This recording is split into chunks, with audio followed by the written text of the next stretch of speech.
Yes, you can make your paints thinner and more flexible using odorless mineral spirits. However, brand new artists make this huge mistake right off the bat. They'll put their mineral spirits in their cleaning bucket, clean a couple brushes, and then when they need that thinner to thin down their paint, they go into the dirty thinner and then introduce it to a color.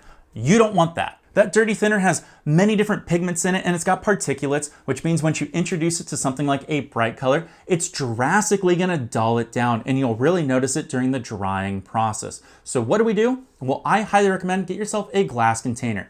You don't have to go overkill like me and get a high temp glass container, but I use mine for a multitude of different things like making my own liquid clear. What I recommend is just get yourself a small little glass jar. A baby food glass jar works perfect here. Introduce a little bit of clean thinner. When you need clean thinner, now you have it. I recommend obviously getting a lid, pull the lid off, and then you can use something like an eyedropper or dip down an extra paintbrush and then move it to the side and put a couple of drops down on your mixing palette and then mix that together. This way you have a clean, bright color that will go from the mixing palette onto your final artwork.